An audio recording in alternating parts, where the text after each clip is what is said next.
thank you all for signing. I know I'll go to Keisha next. Nice to meet you in person, Keisha. So for our new guests, thank you so much for being able to attend the transit section portion of the quadrennial certification review for the Hampton Roads Transportation Planning Organization. This is a joint federal review of the transportation planning process in Hampton Roads region of Virginia. And this is conducted through the Federal Highway Administration and the Federal Transit Administration. My name is Chelsea Betas. I'm with FTA Region 3 based in Philadelphia. We serve all the transit agencies, MPOs, state DOTs in Pennsylvania, Virginia, West Virginia, Maryland, Delaware, and DC. And I am, as of December last year, the FTA committee planner for Hampton Roads.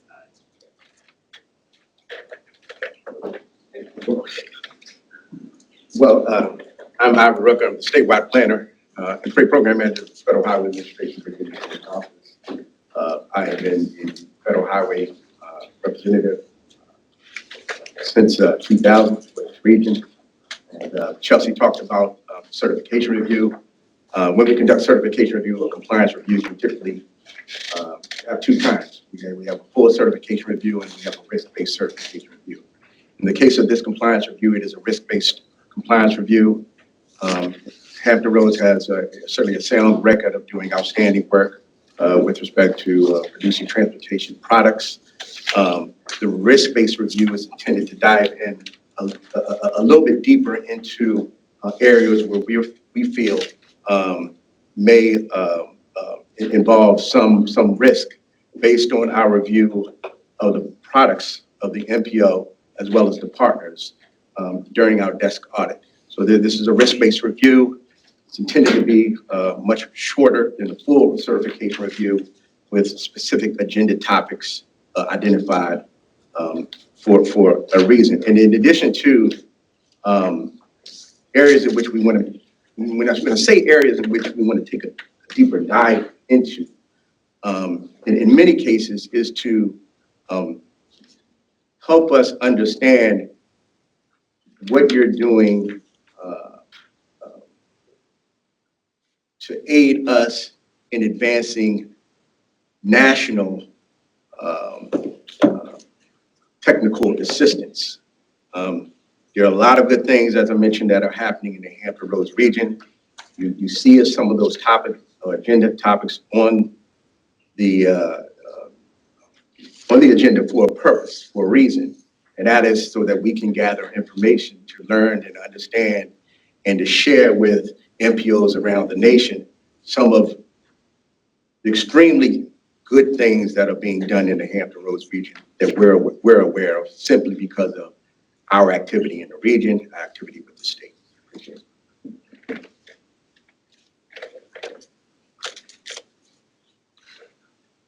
So we'll begin. There's, thank you for HRTPO and Suffolk Transit for being here. The questions, most will relate to all three agencies. So you decide who responds. That's a local decision. I don't want to get involved in that. If you do have a presentation. Oh, okay. Great. Quick overview, Chip's. Just, and we've kind of jumped into a little of this, but we can just ground everybody. Wanted to start this presentation with the mention of the Hampton Roads Regional Transit Fund, the HRTF, which Bob spoke about a little bit ago at the beginning. But this is really unique. In a prior life, I was 3 decades of a local community planner before coming into the regional organization here in the region, and to have a dedicated transit funding source, was not quite the holy grail, but kind of a mirage out there that you never thought you'd see, trying to support transit coming forward. So the action in the General Assembly by 2020, giving HRT first and potentially future growth into the other agencies, the ability to really plan for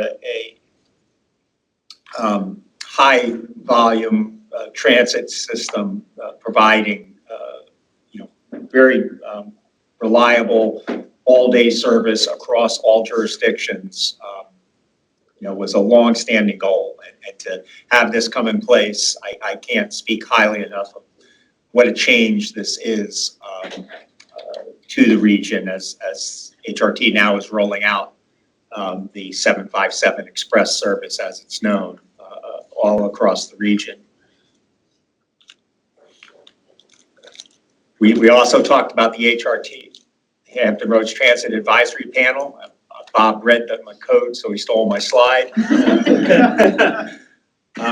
But as part of the creation of that funding source, there was the desire then to have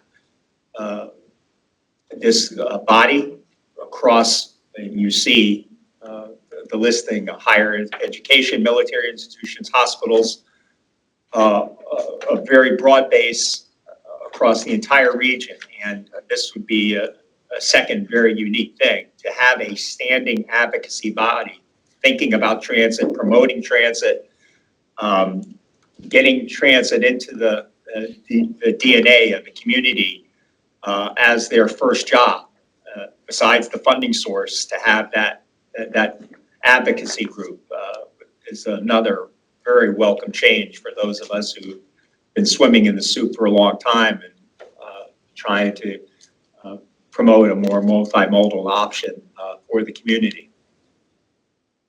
Just very briefly, some of the accomplishments since the RTAP has been stood up by the TPO and what it's been working on.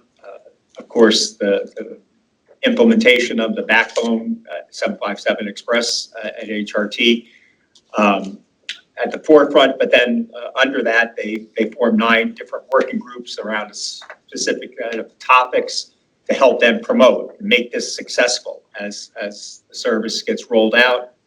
One of those key recommendations was a new transit circulator on the Navy base, so that commuters, if they came to Naval Station Norfolk, would have the opportunity to move within the base. If you've not seen, it is huge, and being able to cross across was sometimes a detriment to using transit to access their job site.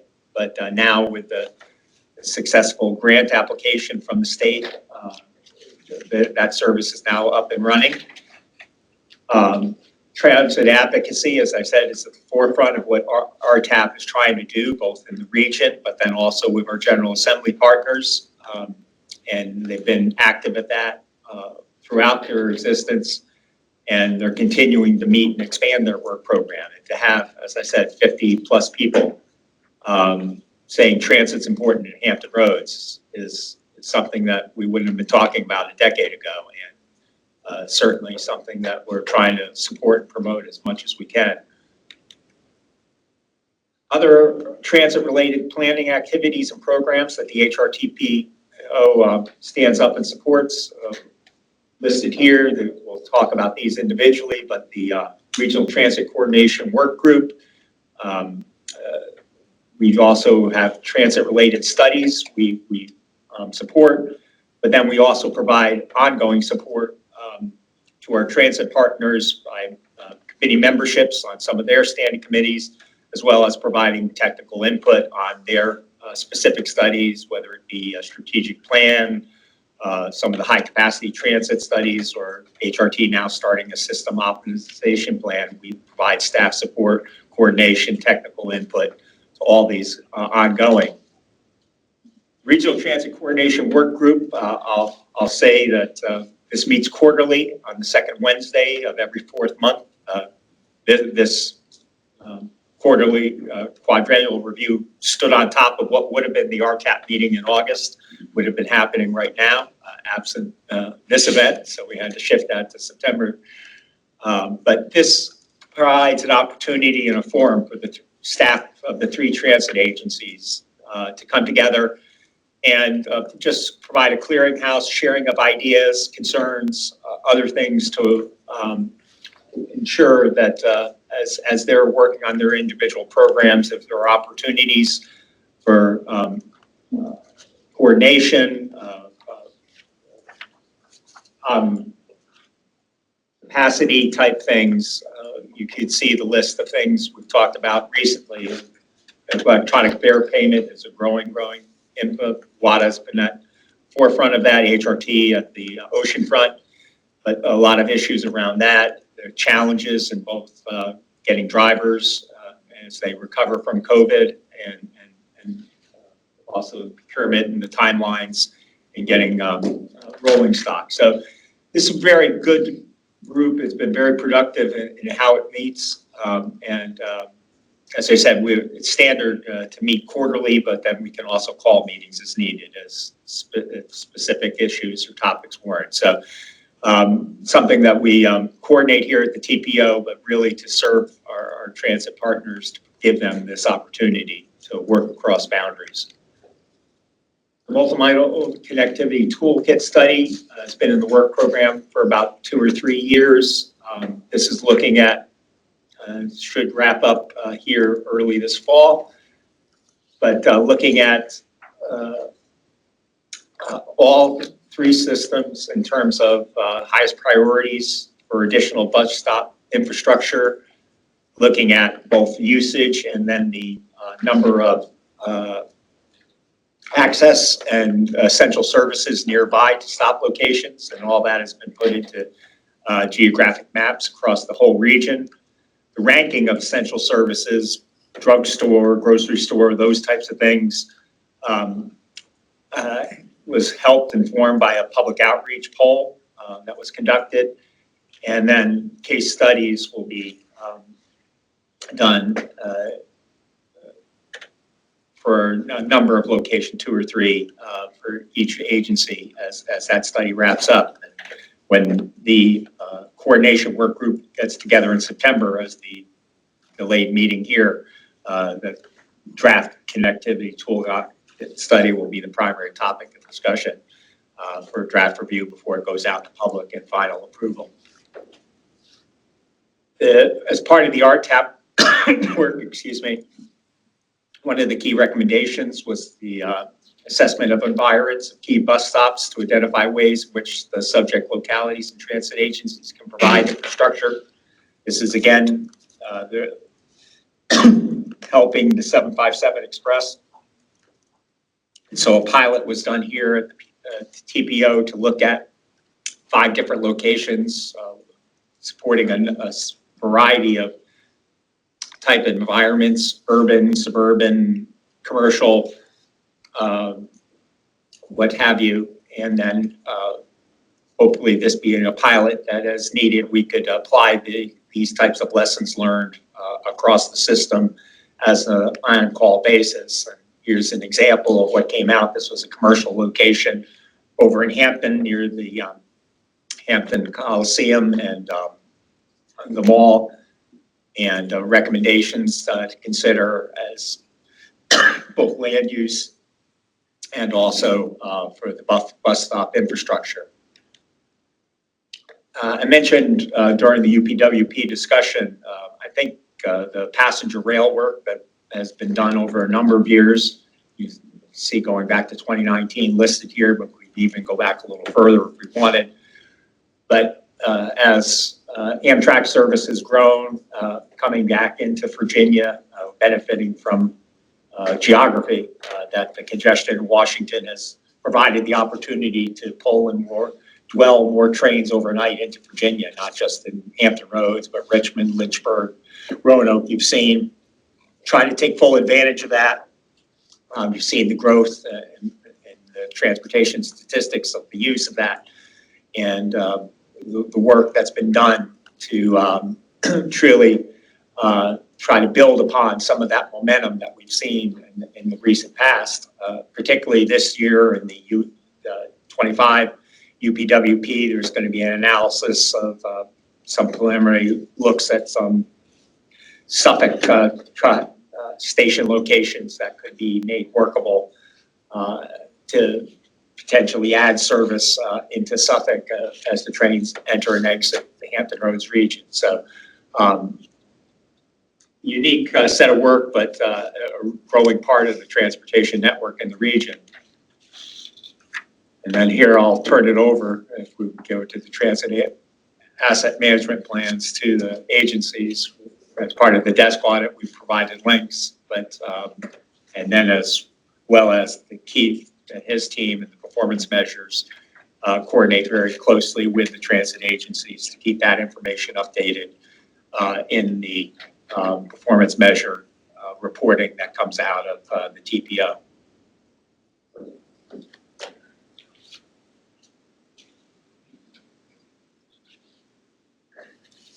That's great. Okay. I appreciate the introduction. Presentation. I remember reading about bus stop locations and using Nextdoor, at least for identifying essential services and doing outreach that way, which at least to my knowledge in the MPOs that I work with, I haven't heard them utilizing that social media platform. Okay, great. So I want to start with the transit agencies. If you could all describe the working relationship that you have with the MPO and working together to address the transit planning issues in the region and how that works with identifying the issues, maybe talking more about the regional transit work group, the things that come out of that, and how that relate to the planning work that HRTPO works on. You want the little one to start first, huh? As I said, local decision. I can take turns, alphabetical. Don't want to do population. I'm sure a lot go. I'll start for Hampton Roads Transit. In terms of the relationship, I'll call it, we have, we're a very welcome partner to the table, and kudos to Mr. Crum. Because, Pardon me, Ray, could you speak louder? yes, I can speak louder. With my public presentation voice on, Mr. Crum owes, we owe a lot to him, and his arrival here, the MPO really became a partner to transit, much more so than ever before, and I've been here a long time, like Jeff has. And truly, we sit on the TTAC. We have representatives on the TTAC. Our president and CEO sits on the board of directors, as does the other agencies. All the subcommittees that touch upon the subject of transit working group, the RTAP, we're invited guests at every meeting. I will point out that the RTAP, which we've talked a lot about, has really become a good advocacy group and advisory group for us. Not only were we successful in understanding how strong the desire was for base circulation via transit conveyance system, because we're such a strange creature in how we fund transit at HRT. Each city decides on an annual basis how much or how little service they would wish to fund. The Navy base is a federal installation, even though it happens to reside in the city of Norfolk. Norfolk doesn't pay for any service inside the federal installations. So since I arrived here in 1997, the Holy Grail has always been, why, from the federal government perspective, from the military, why isn't there transit service on the base? It's because nobody wants to pay for it. So hearing that from the advocacy group energized us to take advantage of some new grant opportunities at Virginia Department of Public Transportation that we successfully landed this Navy base circulator grant for funding for 3 years for actually 2 routes, the blue and the gold route, colors of the Navy. One provides an internal circulator over the 27 acres. The other provides the connectivity outside of the base to the rest of our transit system at the Naval Base Exchange. The good news is it's a function of the Route 21 on Little Creek Road as an extension into that secure facility, such that when the 3 years of funding runs out from the grant, the 757 Express program then picks that service up and continues to fund it in perpetuity, so long as the General Assembly money stays in place. The other biggest, and my partners don't even know this, the other biggest thing that came out of the advocacy group was a chronic complaint of why we can't have a unified fare system? Why does a customer that lives in Williamsburg or Suffolk have to, the minute they transfer to another agency's bus, have to fumble in their pockets again and pay a different kind of a fare? So with the help from my partners, we wrote a grant ask up last year. We were awarded the grant. We have already onboarded a consultant, and there'll be a kickoff very shortly to talk about what we're studying in terms of the institutional arrangement of having a unified fare system, how our fare boxes talk to each other, how the revenue will be credited between the three agencies. So that's another outgrowth of the RTAP that's been the holy grail, so to speak, for this region. So from a customer perspective, it's a seamless transaction. If I want to go on the ocean front for the day of Virginia Beach, but I live in Colonial Williamsburg, I shouldn't have to be pained by trying to understand navigating the two different systems. Or if I want to go out to Suffolk, the Peanut Festival, I'm trying to think of something there, but what's the transaction between where we touch your service and how the customer feels about that? So that's a really exciting thing. The other big thing is about passenger amenities. That's translation, shelters and benches, lighting, and feeling safe and secure. And that's a holy grail for all three agencies. That, again, we heard that loud and clear in the advisory panel as well. So it's been a very functional group for us in helping us guide it, never mind the fact that they come up to Richmond for us to lobby our state assemblymen and delegates. Sorry, that's a slip of my New York. They're called assemblymen up in New York. State delegates and state senators when we lobby for additional funding to support transit.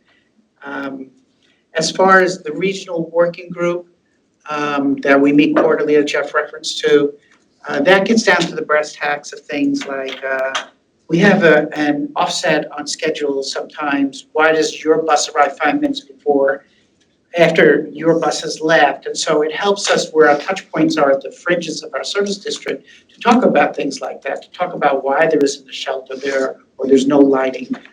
Suffolk, I laugh every time I see that picture. You all tacked on a sign in our pole and it's too low for NUTCD standards. Somebody could hit their head, but anyway. Anyway, it's things like that where we are now that really is useful for all the transit agencies to understand each other because we have our own cultures and our own way of doing things and policies. But this is the place to work it all out. And then strategy building for when we do go up to Richmond to make those asks.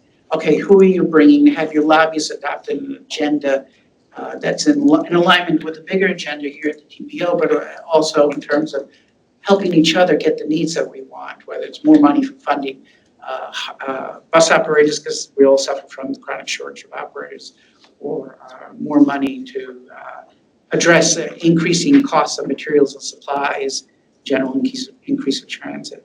I meandered a lot. Did I kind of answer the question?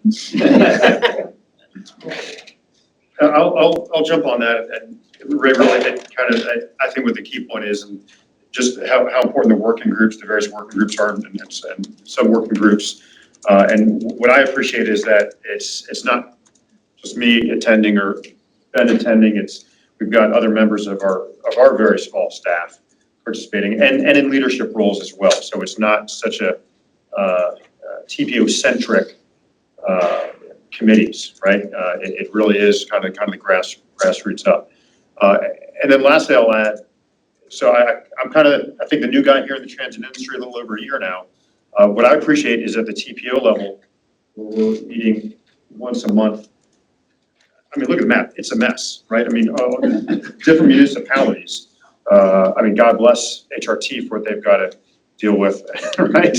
But there's a level of that accountability then, right? That when we all get in the massive room, and it's a massive board, but it's the accountability piece of the mix of elected officials, with city managers, county administrators, transit agency leaders, all seeing everything together, seeing the decisions coming forward from the subcommittees. I think it's very important to make it for accountability and transparency.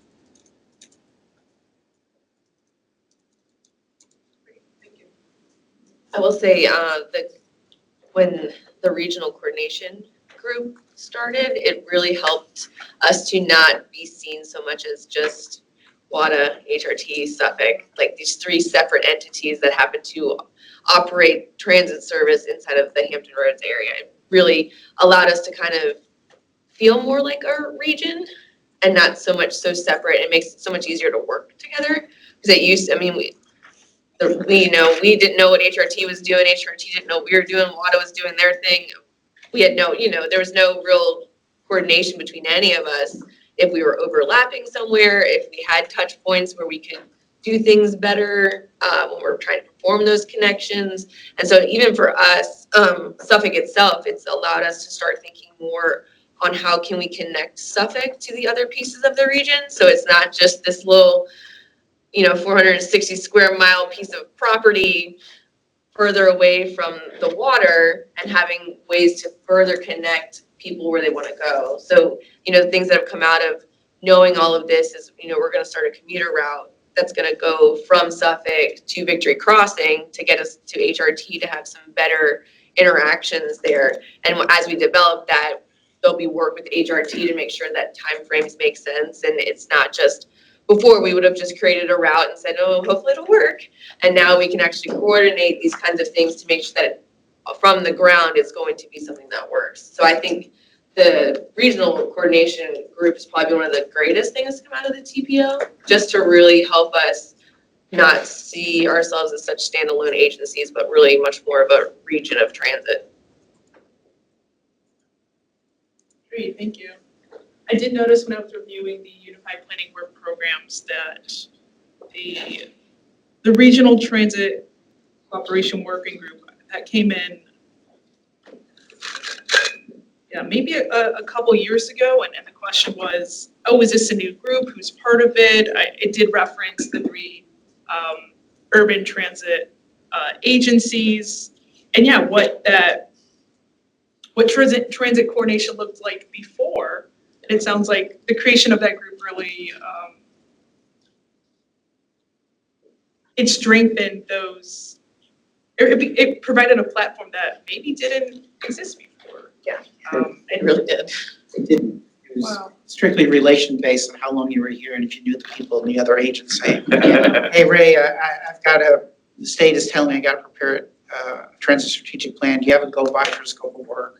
If you happen to know Ray, or if I happen to know Maria, or if I happened before you, Zach, they would pick up the phone, but there was no regular way for us to ask for help from each other or say, hey, we have an issue. So it was just catch as catch can if you happen to know the guy or the gal at the other end. Even with what we were trying to, even if we were going to add service or do things, there was no discussion about like what's coming down the pike, like what's coming up. It was just stuff would show up and then they're like, oh, so now there's this new service in Suffolk that I didn't know was going to actually be here. So it really has very much so helped us keep ourselves in the loop of what's going on. That's great. And through the one bus stop to bus networks, identifying to the public that, oh, this is a place where you can connect to both services, hearing about, I've been in those as a private citizen in those times where you miss that transfer by 5 minutes and then you need to wait 55 for the next. So hearing that work is already in the works, in the planning stage and exploring, that's great to hear, to have a regional system operated by different agencies, but that where one can better connect from municipality to municipality. That's great. So when did the Regional Transit Cooperation Working Group, when was that established? I think it came out of one of the journalists in the action in 2018. Jeff, do you remember the exact? That's why I have to go back and. Yeah, I think the journalist in the action was in May of 2018 and then following that. Rob, do you remember? I don't, but it's been Yeah. around at least 5 years, don't you think, Jim? Yeah, I would say 5 years. Yeah. I don't think it's there on the slide, Jeff. No, I was gonna, I'll go back on break and look at my first set of minutes and agenda. You'll go back, find There how was far back it goes. a recommendation finding from 2020 that talked about elevating public transportation planning and investments within the region to demonstrate a balanced approach to meeting regional needs. Right now, it sounds like from that has been going on. And through this discussion, I think that's well addressed. I don't know if anyone has anything to add in terms of how the region incorporating or having a larger focus on public transit as it relates to overall transportation planning within the region. So we already planned for that slide, that question too. So as part of the LRTP, we will touch on that. But in response to your other question, the first meeting of the RTCWG it was in December of 2019. Okay. And Chelsea, if I may add to that a second, I think one of the things that we are proud to see movement on as a region. For too long, when there's a conversation about a need for increased funding, these three agencies stood alone, right? I mean, you've been doing this for years, right? And the working group pulls them together. They've always been doing that hard work. The RTAP, though, to sort of indoctrinate over 50 people who stand in unison, lock arm, and say, transit is important for everybody in our community. It's important for our residents who don't have another way to get to work or get to school or get to where they need to be able to move around the community to be successful. The business community has now leaned in and said it's critical to our economic health. And then to be able to stand with Mr. Harrell from HRT and stand with others, 5 of our mayors to Richmond, and make a unified statement in front of the Hampton Roads Caucus about the importance of transit. And the advocacy days that we've had to be able to bring people to the table, and they're on notice. Our regional transit advisory panel, when Ray or Keisha or their colleagues need people at some place, we push that out. This is an advocacy group for transit. And Ray, we have work to do, right? We've got to keep building it. But for all of our transit partners, whether it's Suffolk or WADA or HRT, finally we're getting this groundswell of people that are changing the conversation about the importance of transit. And I think that gets to the outcome that you all mentioned in 2020 that we need to be better at as a goal in terms of how we distribute that funding. If I may add on to what Bob said, because he said it very eloquently. I think Gary coined the term, we are your army of advocates. He came from the Atlanta region, and so he said he did that down in Atlanta, but it's true. We had the League of Women Voters. If you were lucky, they would dribble up to Richmond now and then, or maybe Sierra Club, but we truly have an army of advocates that comes from every walk of life, private sector, real estate, which is great because they're all connected to transit now because the issue of affordable housing, and that goes hand in hand with transit. So we have people from the military more than ever before. We have people from all walks of life throughout the entire region that really are our army of advocates from educational, 4-year and 2-year educational institutions. I will tell you, this army of advocates has worked for us. They talked the city of Norfolk and HRT against our initial pushback to submit a grant to USDOT through the SMART program to look at autonomous vehicles connecting, this is Lynn Peck, connecting the Norfolk Innovation Corridor along Colley Avenue from Eastern Virginia Medical Center up to ODU because of the symbiotic relationship between the two.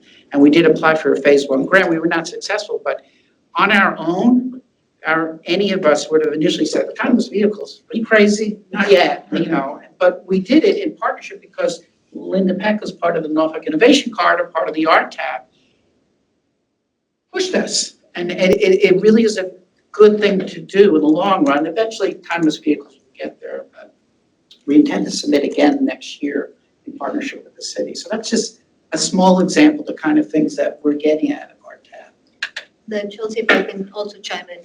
We're hearing this groundswell of support for transit. I mean, they will touch on it in her LRTP last month, July, if you're in August, right? Yeah, so July, we had our session with our board. And we had an interactive work session, broke the boardroom into different tables. Every table, there was a transit-related suggestion.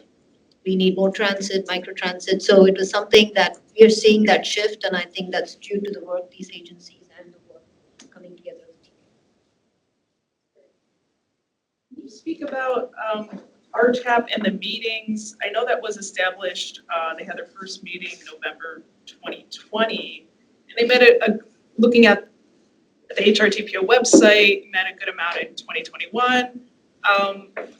But how frequently have the meetings been in the past year? And I looked at a meeting note and it referenced the next meeting, they will meet as needed. So what does as needed look like? How does RTAP continue to provide guidance for transit decision-making? I know there was a lot of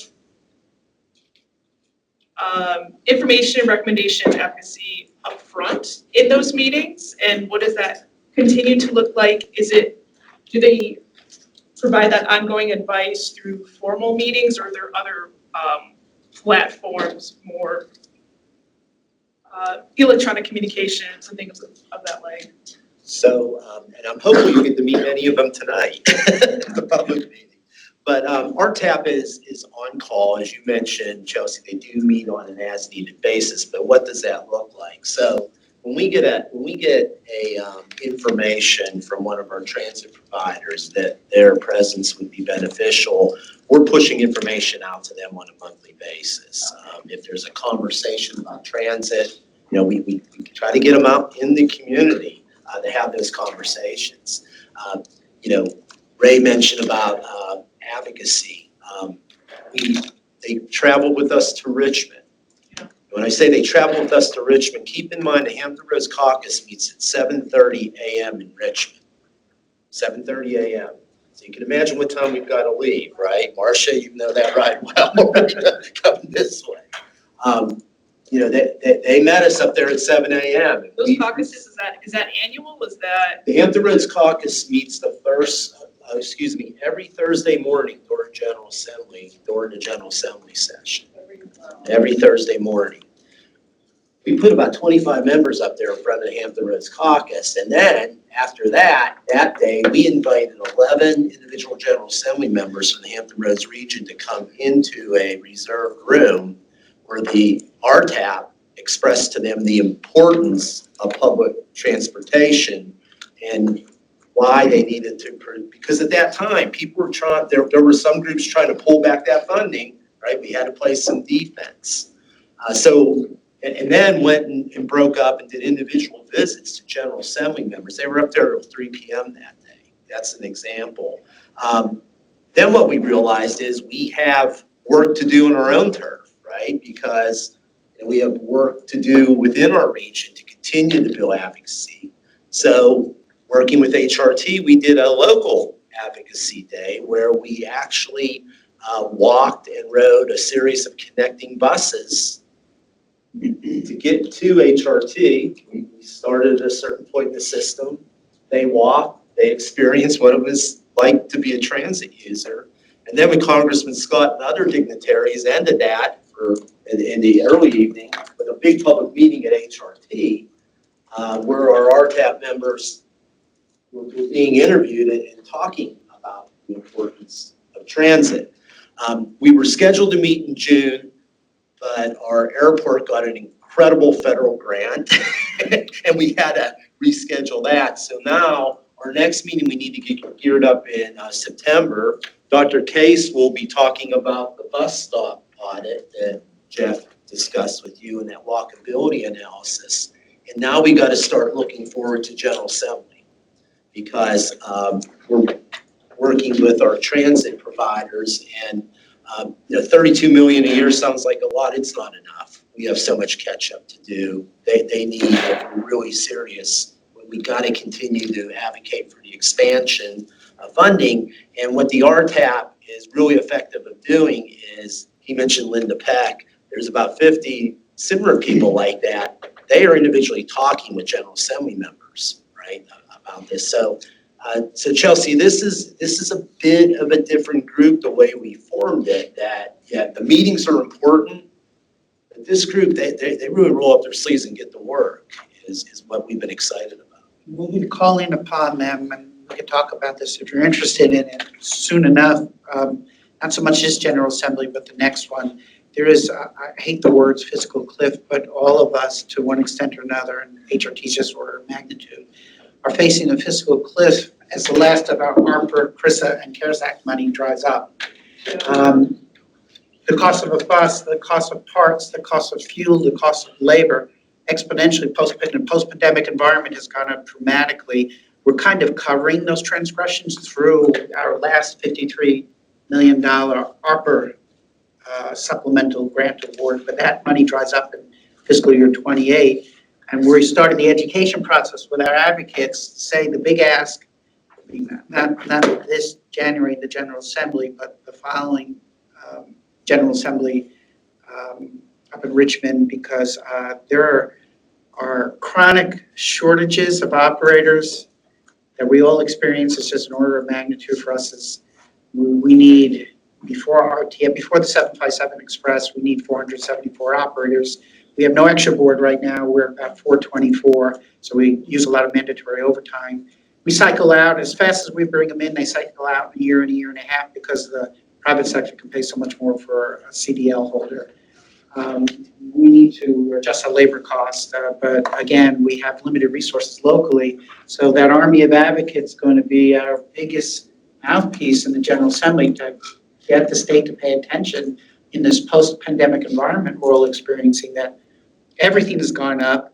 Kind of that federal money helped quell it as an immediate crisis, but it's going away for us soon enough. I'm sure you all have that same experience as we do. Yeah, absolutely. You know, just a lesser degree, of course. And so, as we know, the pandemic is kind of like the marking point, right? Where we achieve pre-pandemic numbers. We still are not, we're close, we're still not yet to our pre-pandemic frequency, right? Service. So whether, you know, hours and frequency on some routes, all driven because of a lack of operators. Yes, compensation is a huge factor of that.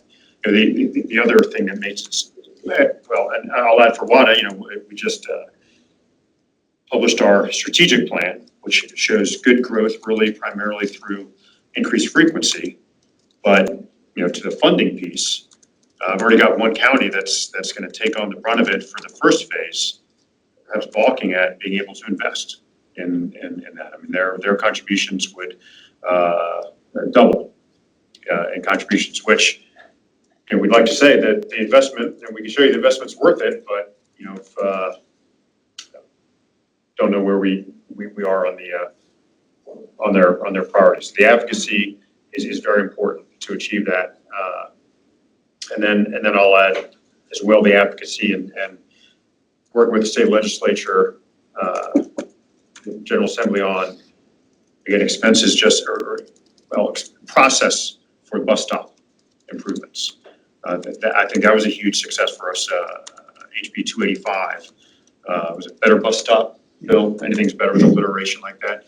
That changed the process by which we're able to improve bus stops in the rural regions, not cities, but rural. Take the state out of it, push it back down to the counties for permitting requirements. Okay, that would speed up the process from years-long process and arguably reduce the cost as well. So these are all important factors for us for advocating public transit. Let me add one more thing. I will add, I do see the time, it's 11:12. I will be here through noon, so any of those that want to stay for additional, can stay for additional, to continue this conversation, please feel free to do that. But I do note that the original scheduled time to, I guess, close this section was 11:15.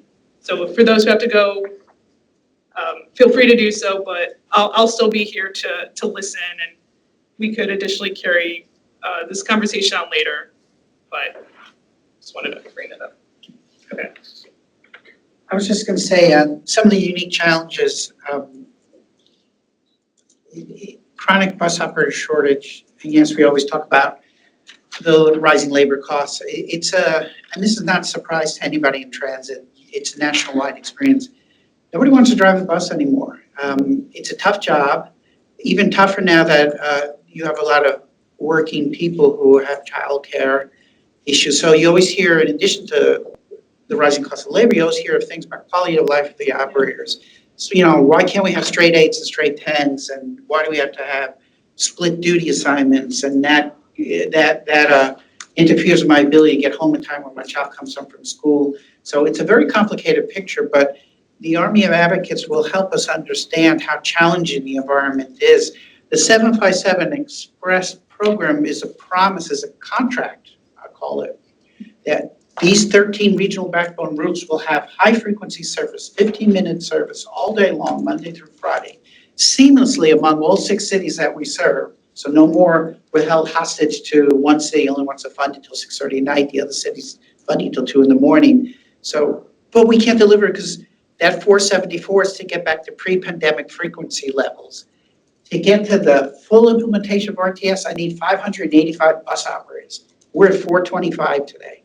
That's quite a gap as we unfold the program. So it's a very complicated picture when it comes to bus operators. And then the price of a bus is going up. I just got a quote from Gillig. The max bus that used to cost $650,000 back in 2020 is now $850,000. And that's through the state contract that VDRPT has. And a regular 40-foot transit vehicle that used to be back fully loaded $650 is now coming in at $750 to $775. So there are rising costs, and the delivery time is taking longer than ever. So it really helps, going back to that Army of Advocates, as we educate them, and we do that, we sit down with them, to have core messages to General Assembly members who have no idea what's going on. We gave you money back in 2020. What's the problem? Why are you here? And it is a constant education process. And as people get newly elected and the other cycle out, we lose some of those knowledgeable delegates and senators. So that's it. I'll shut up now. If you have questions on high-capacity transit studies, I'm happy to answer them. There is such an opportunity right now, I think, between the 3 transit systems. So I think about Suffolk, right?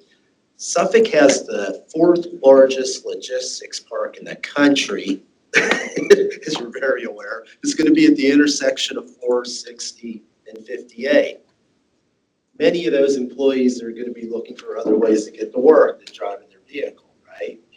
And Suffolk is, with the warehousing and everything that's happening there, it's like something sprouting up on 58 every time I go down that way, right? Absolutely. Up on the peninsula, Jefferson Lab is the winner of the East Coast supercomputer through a lot of work by Senator Warner.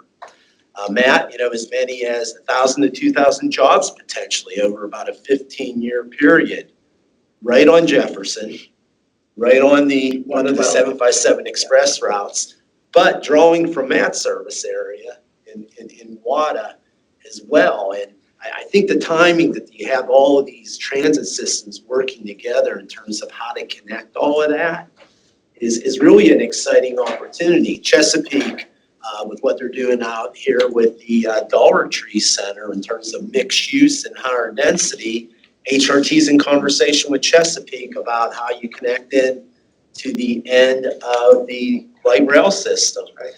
So it's a moment in time to be thinking about this in a different framework. And I just credit them all that they're getting together and figuring things out. So it's great to see. Yeah, thank you for the additional information. Relating to employment, job centers, I guess what's then the relationship between the transit agencies and the municipalities in being in the discussion of those employment centers and, let's say, route planning as well? Sure. Is that okay? And then tying into the amenities related to bus stops. And I did hear about it in Roanoke, that the Better Bus Stop legislation, and that's great that it's many areas see that as a benefit to the existing requirements. I'll work backwards. We'll take bus stops and amenities first. HRT system in the 6 cities has over 2,700 bus stops. When I first arrived here back in '97, I was appalled to see people sitting in ditches and overturned shopping carts, or just on the grass. And I asked innocently, out of our 2,800 bus stops, how many had shelters? It was less than 200. And that's because we didn't have a capital funding program to fund passenger amenities. The game changer with HRTF funds through the 757 Express program is that we have a source of funding to improve it. And to date, we've implemented close to 623 additional stops with shelters. And because the funding's in perpetuity, that program can continue with amenity installations, even if it's as simple as a bench, but mostly we strive for shelters, lighting, a bench, ADA accessibility.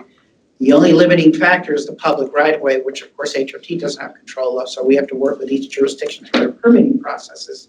And we have a skinny shelter, a wide shelter, and medium shelter to fit the different things. So our goal is one day to get as close as we can to all 2,700 stops having some type of passenger amenity, which is a big game changer because I always hear, you all think from a customer, that finger in my face at a public meeting. You'll think the first experience we have with you is when we board the bus and drop our fare in. It's no, how you treat us with no dignity at the bus stop. I'm sitting on the wet grass because you didn't give me and they're right. The first experience a customer has is not when they board the bus and the operator might be pleasant or rude. It's when they're waiting for the bus. They're in the rain and the snow and the cold. There's no shelter, nothing to protect them. Moms with children sitting on the grass. I see it all the time. So that's a big game changer, 757 Express.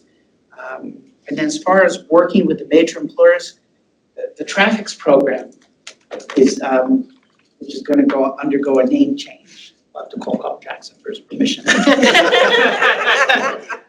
it is a program that is funded $1 million a year that flows through here, that specifically is in its simplest form is a partnership to create awareness of something other than single occupant vehicle with the major employers. We have a team of people that work every day with the major employers throughout Hampton roads, beyond just our 6 city footprint.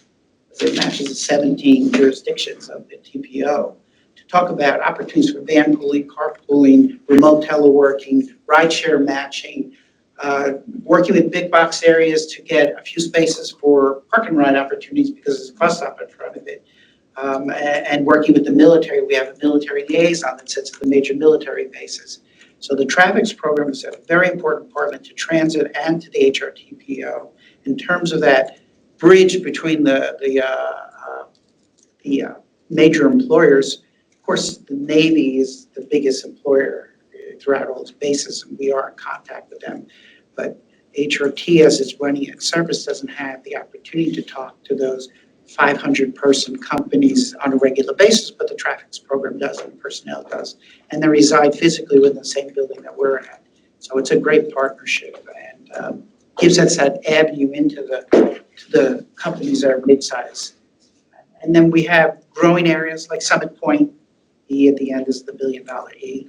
At Chesapeake off of Balboa Parkway, which is a burgeoning town center that's growing leaps and bounds by residential and surrounding commercial retail activity use that has next to no service today. So we already started the service planning, not only fixed route service and getting higher frequencies and weekend service, but we're doing the high capacity transit study to look at opportunities to introduce bus rapid transit or light rail extension down to the new town center of Chesapeake.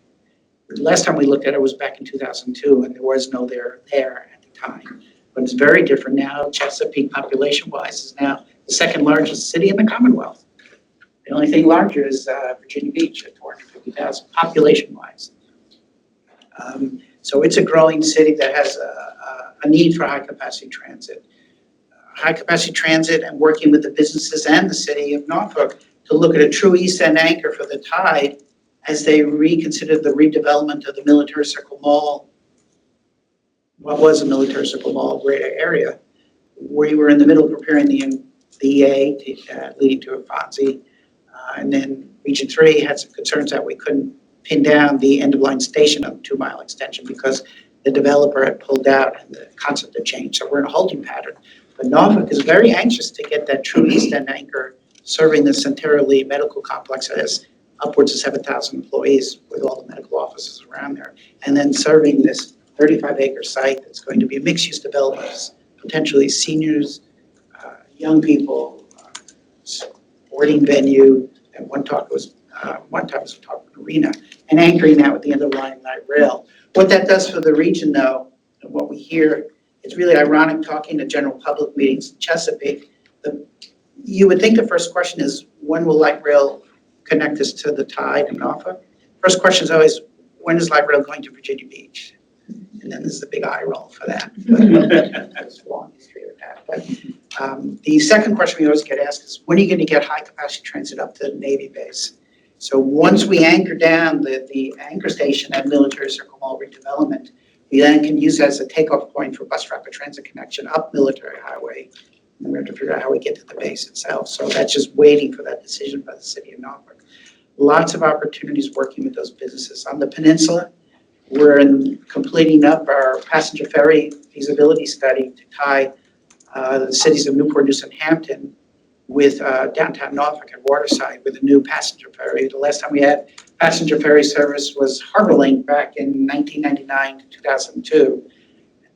The peninsula cities have grown much more since then. Excuse me? That long ago? How long ago? The last time we looked at it is when local Senator Frank Wagner had gotten some money. Look at Fast Ferry, it was called. He got some money for VDRPT to do a study, but it was set aside with the answer till Norfolk decides what they want to do with light rail. We have nothing to connect to. We couldn't connect inside the base because it's a secure military installation, so it has to occur outside the base. So they wanted to tie to the end of the line of high-capacity transit. We are at the point now, the peninsula cities have come to us and says, we want passenger ferry service, different type of boat than a paddle wheel because you're crossing the mouth of the Chesapeake Bay.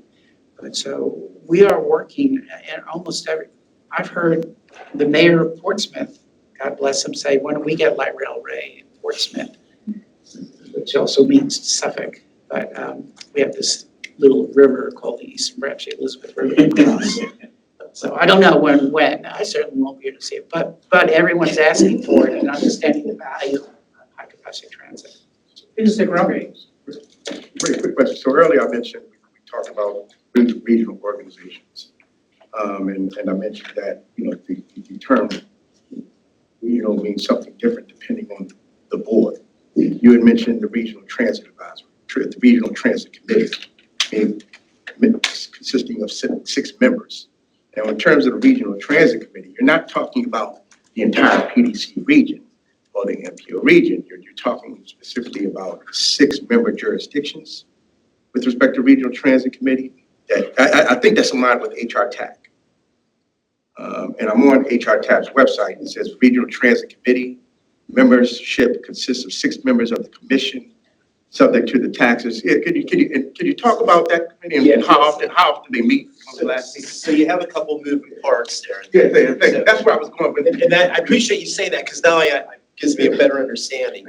So keep in mind that just as HRTAC, and Kevin Page, I believe, is on remotely, their executive director, just as HRTAC manages the Hampton Roads Regional Transportation Fund that's building all of our road, tunnel, and bridge projects, they also manage the HRTIF, the Hampton Roads Regional Transit Fund.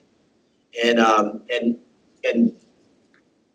I thank you for bringing that up because now it gelled for me, the question you were asking us earlier. I saw. And I understand your confusion. Okay, so think about the construct of HRTAC. HRTAC has on it 14 local governments, right, that manage the money that goes into the Hampton Roads Regional Transit Fund.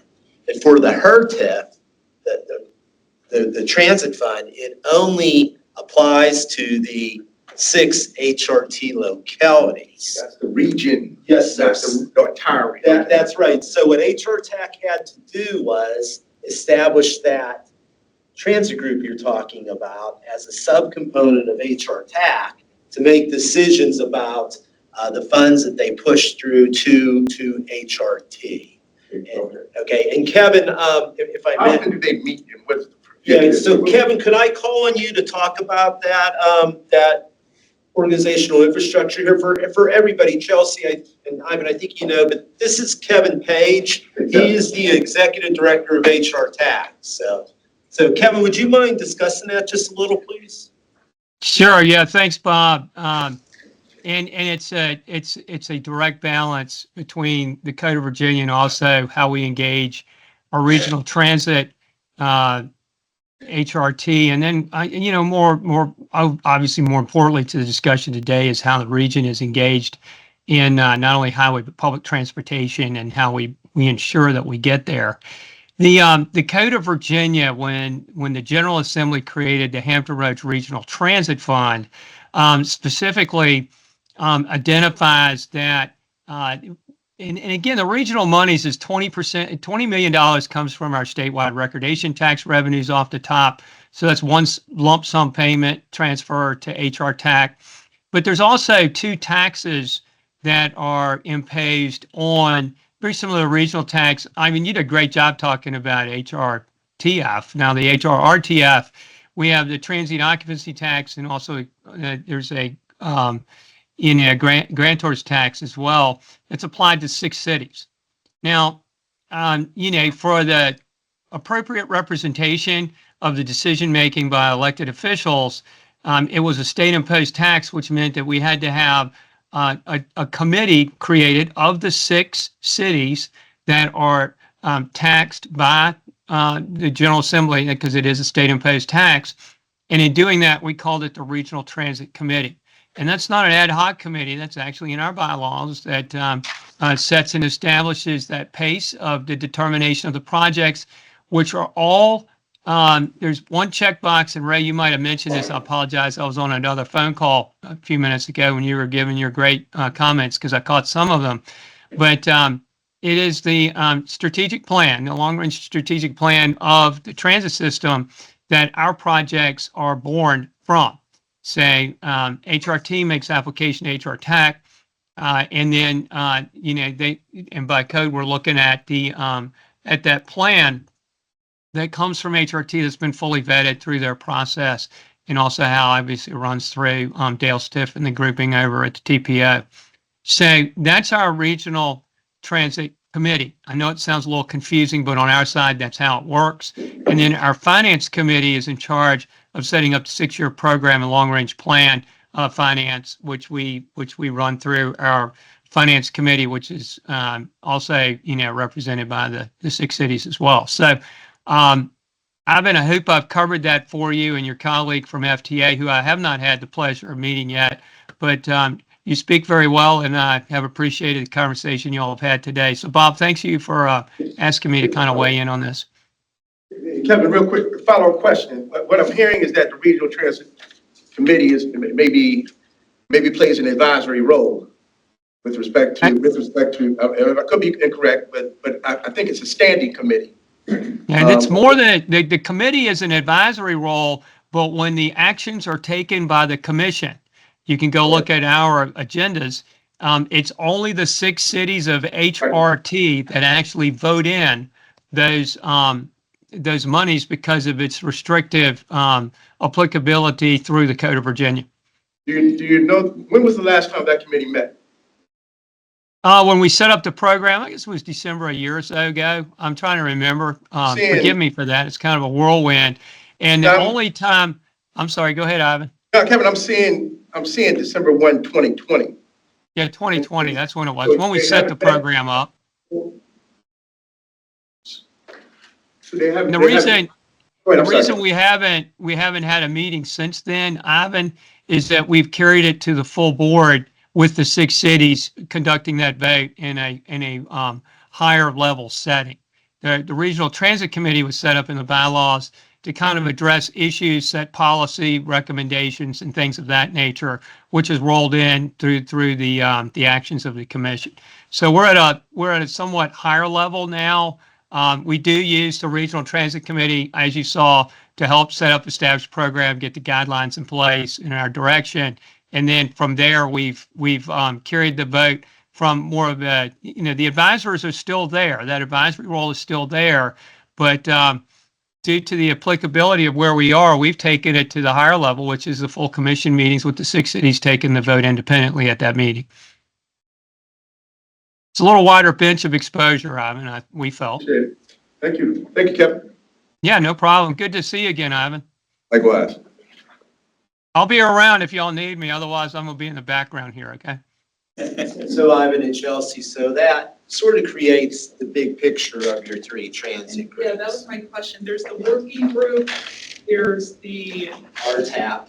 RTAP, the Regional Transit Committee, and then there's the tech, and then on top of that, then with the, Transportation Advisory Committee and then Transportation Technical Advisory Committee. So how do they all work together? Is that more step by step? Is it work group? Maybe there's some part.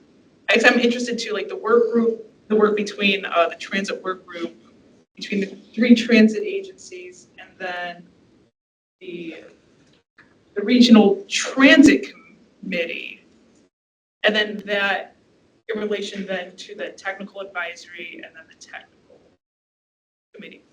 So the regional transit, sorry, we use a lot of acronyms and words. The Regional Transit Coordination Working Group that was put in place, the Code of Virginia's decision in May 2018, that I said first meeting was December 29th. That's a staff level group. They meet every quarter.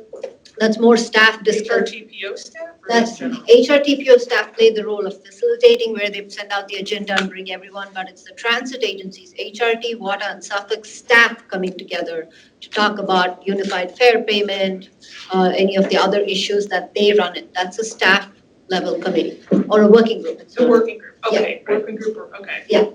Now, if they have some topics that they're like, hey, we need this to be taken further, they will come to our Transportation Technical Advisory Committee, also called TTAC, which serves as an advisory board to the TPO board. So if this group comes in and says, hey, we need this taken to the board, that would be the channel. Okay. RTAP, again, was established that the TPO establish RTAP and facilitate that because of the funds, regional funds that the General Assembly put in place in 2020. So RTAP's much broader. They are the advocacy, they are high-level picture. RTCWG is more staff level, like, hey, as Ray said, the bus stop sign is too low or high, that's where they're talking. Our role is more facilitation, and that's a role that we have as a regional planning agency. That's a very important role for us, so we bring all of them together. Now, the Regional Transit Committee, as Kevin said, that is a committee that the Hampton Roads Transportation Accountability Commission established when they were made in charge of this regional transit funds. Okay. That's not something we do on an ongoing basis, that's an HRT, but the way Kevin explained it, they initially set up the committee, but now because the conversations, they wanted a higher level, those 6 cities that pay into the 2 taxes, the transit occupancy recordation, and then we're missing assessor, Grantor's tax. grantor's tax. Those are the 6 cities as part of the HRTAC, not the TPO, HRTAC commission, they get into those discussions. So we do not facilitate those meetings. That's very specific to that fund. And Kevin made a good point that I didn't talk about. The state requires transit agencies in the Commonwealth to prepare a 10-year transit strategic plan. They're very prescriptive in the format of these reports, 5 chapters typically, with the last chapter being capital and operating projections over 10 years. We have a unique chapter. Chapter 6 is a documentation of the needs for the RTS, HRTF. It's the hunting license that when we make an application for drawdown of funds to Kevin Page, to HRTAC, he goes to Chapter 6 to make sure what we're asking for is an exact alignment and documented, because we laid out year by year over 10 years, capital and operating.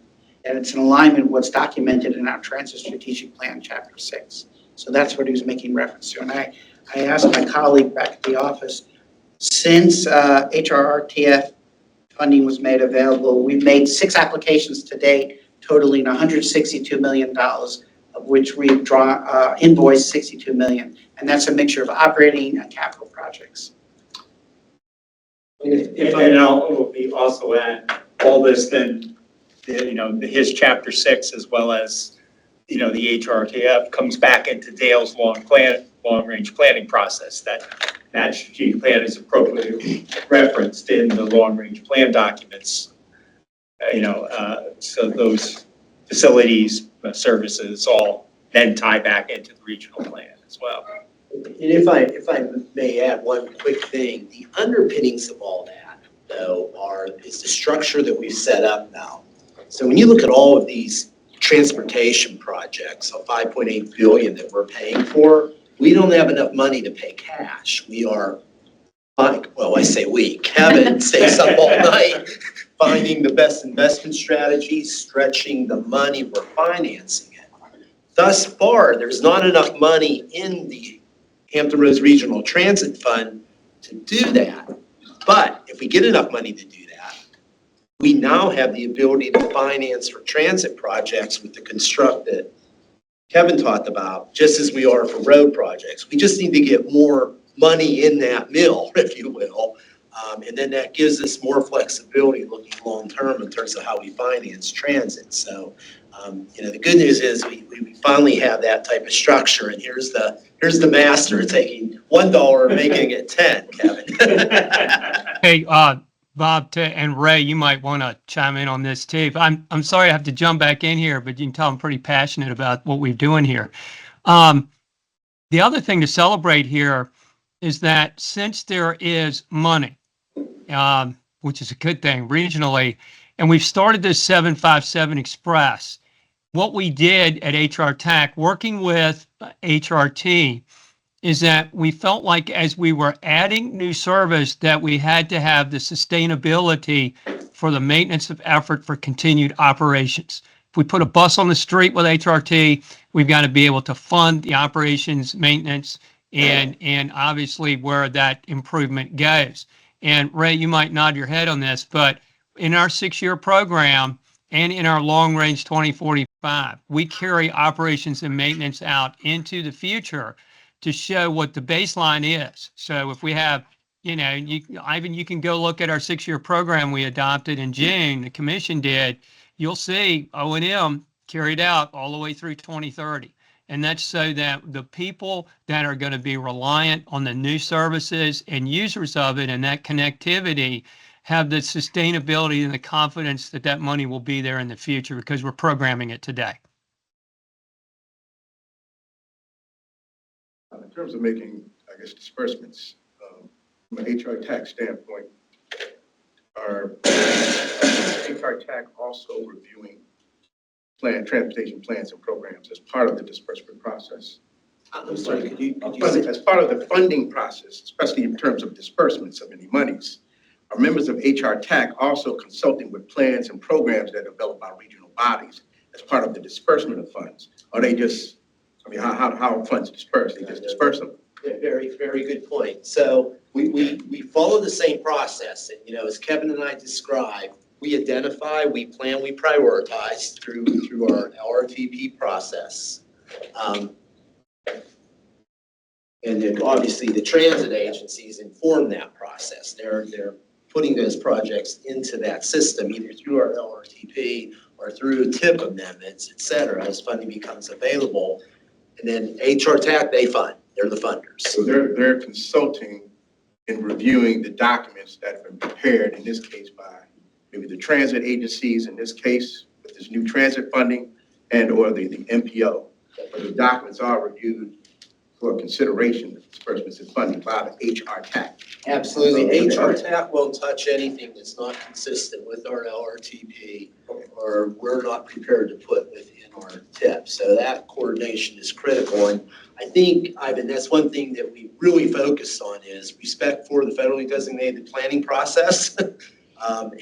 We're very much, Keisha, we were doing TIP amendments all the time, weren't we? But this working relationship is day to day in many respects. Very much so. I'm sure John Mahaley and Kathleen knows me very well.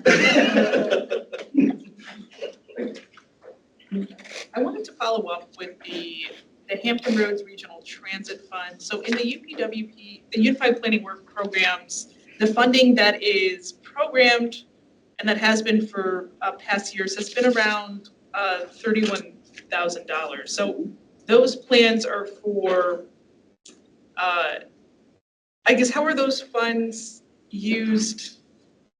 I guess if there's not the formal meeting with, because those are to be used with RTAP and related to studies to keep the transit network strong, both for maintenance and possibly for expansion. So what do those planning efforts look like when looking at the work elements tied in the UPWP? It's mainly supporting RTAP and then administrative support and then the coordinating. Yeah, so the 31,000 is pretty much our staff support for us in terms of supporting RTAP, in terms of supporting any some of the technical studies that you saw, some of that kind of work. The 31,000 is not for specific projects, it's more of staff support for TPO staff. I thought Jeff was saying something. For TPO staff to help with that. And a significant portion of that 31,000 is for our financial team, which is the fiscal agent as well. We have a memorandum of agreement with HRTPO that can operate both ways. But over the last several years, now Kevin's beginning to staff up with his finance team, but our finance team has really provided the staff support financially for HRTPO over the last several years. So part of that not only is, as Jeff was mentioning, work relative to the RTAP, but also the financial support. Our finance team is assisting Kevin with the payments and other work on related to the HRTPO. And then with RTAP, I think it was talked about earlier, but just to confirm, even if there aren't formal meetings, which at least on the website, it looks like the last formal meeting was about a year ago. Is that correct? So that coordination in terms, we're looking, we're seeing, oh, there was not an RTAP meeting. What does coordination look like? Is there coordination beyond the formal meeting space? And it sounds like it is. So that's at least monthly. I think I was getting monthly, some type of correspondence. It's as items come up. I think, okay. As they come up, but we are engaging with our RTAP on an ongoing basis.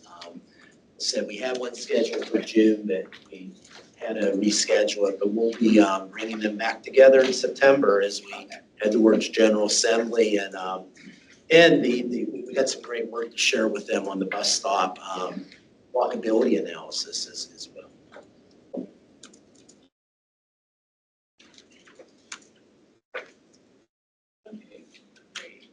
And as an example, so actually we did meet last winter. Greg, I don't know how I forgot this, but we have a, I was gonna get you talking anyway, Greg, come on. What Greg is our Deputy Executive Director for our PDC, and we are staffing a regional housing work group.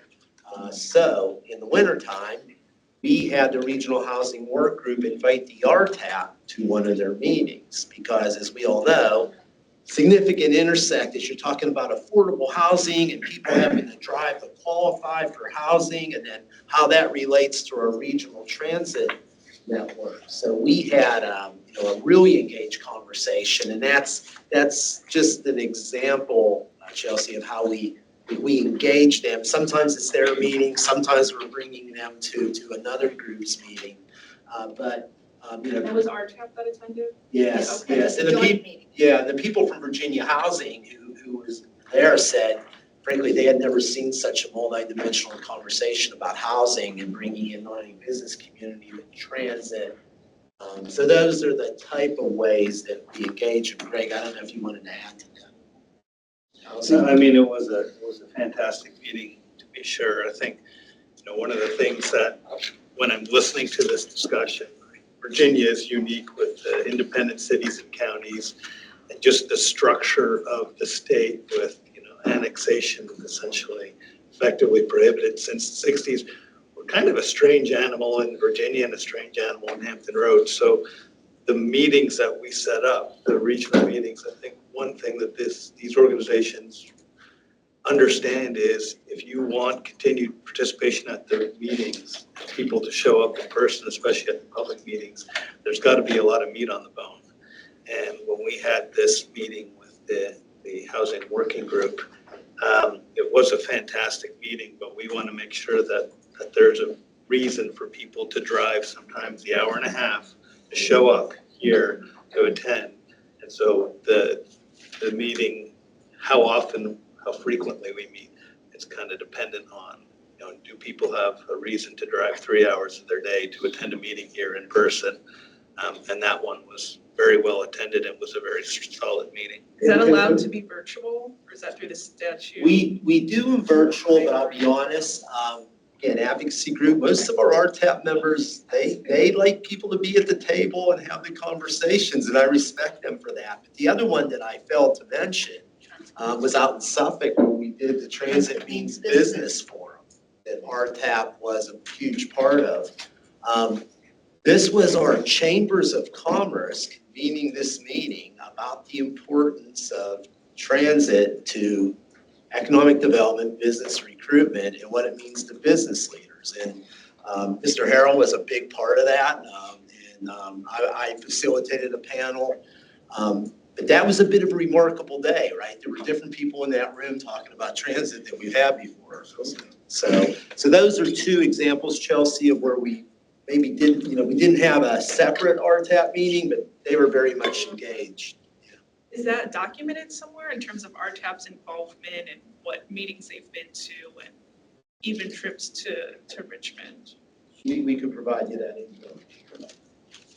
I'm not saying that's like required, but just on their point, say, hey, here's the accomplishments, here's all the discussions they were involved, discussions, advocacy, recommendations, things of the like. The recommendations of the 9 working groups, they're all on our website, and our meetings are on our website, but this one was a Chamber of Commerce driven event.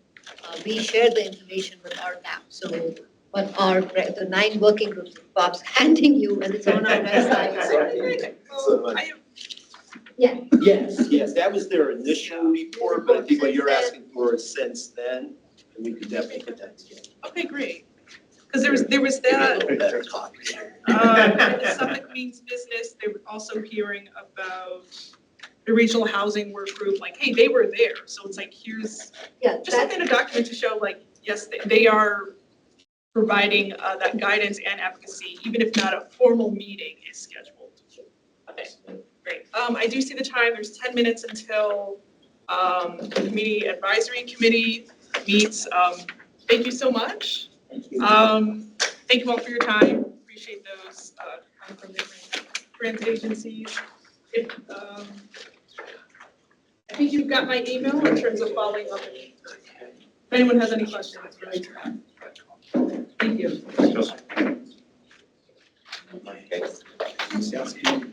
And I do have a plan.